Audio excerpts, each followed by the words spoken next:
கிறிஸ்துவில் பிரியமானவர்களே, ஆண்டவராகிய இயேசு கிறிஸ்துவின் நாமத்திலே உங்கள் யாவரையும் வாழ்த்தி ஆசீர்வதிக்கிறேன்.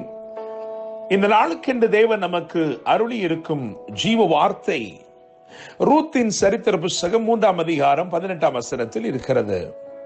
என் மகளே, இந்த காரியம் என்னமாய் முடியும் என்று நீ அறியும் மட்டும் பொறுத்திரு.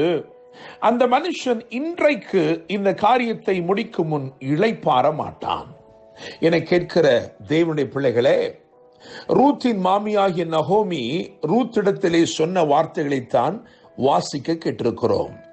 நான் நம்புகிறேன், விசுவாசிக்கிறேன், இளைப்படையாமல் உங்களுக்காக அவர் இன்றைக்கு ஏராளமான நன்மைகளை இன்றைக்கு செய்து முடிக்கப் போகிறார், அருளப் போகிறார். தேவனுடைய பிள்ளைகளே, ரூத்துடைய வாழ்க்கையிலே ஒரு நிறைவான ஆசீர்வாதத்தோடு அவள் வீடு திரும்புகிறாள். உங்களுக்கு தெரியும், நீங்கள் வாசித்து பார்க்கும் பொழுது, இந்த அதிகாரங்களை கவனிக்கும் பொழுது, தற்செயலாய் வயலுக்கு வந்தாள், தாகத்தால் குடிசைக்கு வந்தாள், ஒரு தீர்மானத்தினாலே களத்திற்கு சென்றாள். ஆனால் தேவ தயவு அவளுடைய வாழ்க்கையிலே இடைப்பட்டபடினாலே ஒரு கனமுள்ள ஆச்சரியமான வாழ்க்கைக்குள் அவள் அடியெடுத்து வைத்தாள். என கேட்கிற தேவனுடைய பிள்ளைகளே, 3ஆம் அதிகாரத்தை பார்க்கும் பொழுது அவள் களத்திற்கு செல்கிறாள். அங்கே பொழுது விடுவதற்கு முன்னே போவாஸ் அவளை பார்த்து சொல்கிறான், உன் கையில் இருக்கிற போர்வை விரித்து பிடி என்று சொல்லி அதை விரித்து பிடிக்க செய்து அங்கே 6 படி வார்கோதுமைகளை அளந்து போடுகிறான். நயமானவைகள் அருளப்படுகிறது, நேர்த்தியான நன்மைகள் அருளப்படுகிறது. அவைகளை எடுத்துக்கொண்டு நிறைவோடு புறப்பட்டு வீட்டுக்கு வருகிறாள். அவளை பார்த்து நகோமி சொல்லுகிறாள், நீ பொறுத்திரு. என கேட்கிற தேவனுடைய பிள்ளைகளே, நிறைவானதிலும் பெரிய நன்மை உண்டு என்று நகோமி அறிந்திருந்தாள். நான் நம்புகிறேன், விசுவாசிக்கிறேன், அது வேறு ஒன்றுமல்ல, நித்திய உடன்படிக்கையின் உறவு. சுதந்திரவாளியாய் போனவர் நிச்சயமாய் மணவாளனாய் திரும்பி வருவார் என்கின்ற நம்பிக்கை நகோமிக்குள் இருந்தது. என கேட்கிற தேவனுடைய பிள்ளைகளே, ஒருவேளை தேவ தயவு கிருபை உங்களுக்கு வெளிப்படுவதனாலே நீங்கள் இன்றைக்கு நிறைவான நன்மையோடு காணப்படலாம்.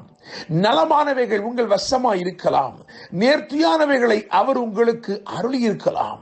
ஆனால் அதை கடந்து இன்னும் நன்மை உண்டு, இன்னும் ஆசீர்வாதங்கள் உண்டு. அதுதான் நித்தியமான ஒரு உறவு. 4 அதிகாரங்கள் தான் இந்த சரித்திர புஸ்தகத்தில் இருக்கிறது. முதல் அதிகாரத்தை கவனிக்கும் பொழுது ரூத் மோவாபின் எல்லையை விட்டு புறப்பட்டாள். அதுதான் அங்கே சொல்லப்பட்டிருக்கிறது.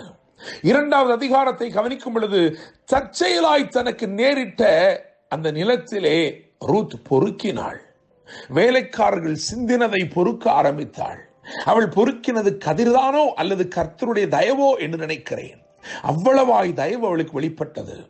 3ஆம் அதிகாரத்தை பொறுத்த வரைக்கும் அங்கே பொறுக்கிக் கொண்டிருந்த அவள் பொறுத்திருந்தாள் என்று எழுதியிருக்கிறது. ஆனால் 4ஆம் அதிகாரத்துக்கு வரும் பொழுது அவள் பெறவே முடியாததை பெற்றுக்கொண்டாள். தேவனுடைய பிள்ளைகளே, யூதாவின் ராஜாக்களுடைய வம்சாவளிக்கு வித்திட்ட ஓபேத்தை அவள் பெற்றெடுத்தாள். என கேட்கிற தேவனுடைய பிள்ளைகளே, நீங்கள் இன்றைக்கு தேவனால் அருளப்பட்ட வார்த்தை கவனிங்கள். என் மகளே, இந்த காரியம் என்னமாய் முடியும் என்று நீ அறிமட்டும் பொறுத்திரு. அந்த மனுஷன் இன்றைக்கு இந்த காரியத்தை முடிக்கும் முன் இளைப்பாற மாட்டான். உங்கள் வாழ்க்கையிலே ஒருவேளை நெடுநாட்களாய் நீங்கள் காத்திருக்கும் காரியமாயிருக்கலாம். ஒருவேளை ரூத்தை போல நம்பிக்கை இழந்தவர்களாய் எல்லாவற்றையும் இழந்து பரிதபித்த ஒரு நிலையிலே கர்த்தரால் ஒரு பாதை திறந்து நடத்தப்பட்டு நீங்கள் வந்து கொண்டிருக்கலாம். இன்றைக்கு ஆண்டவர் உங்களை பார்த்து சொல்லுகிறார், இவைகளை, இந்த நன்மைகளை, இந்த ஆசீர்வாதங்களை உங்களுக்காக அவர் இருதயத்தில் என்ன வைத்திருக்கிறாரோ அதை செய்து முடிக்கும் முன்னமே அவர் இளைப்பாற மாட்டார்.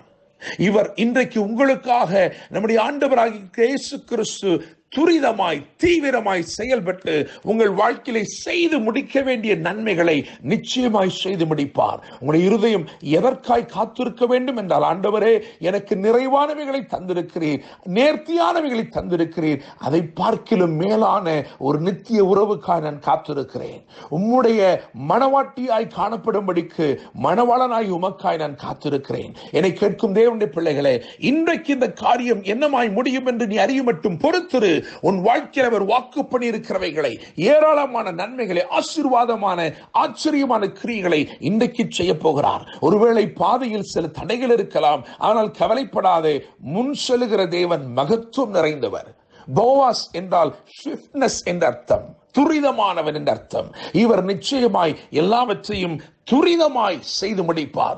தீமைகளை எல்லாம் மாற்றி போடுவார்.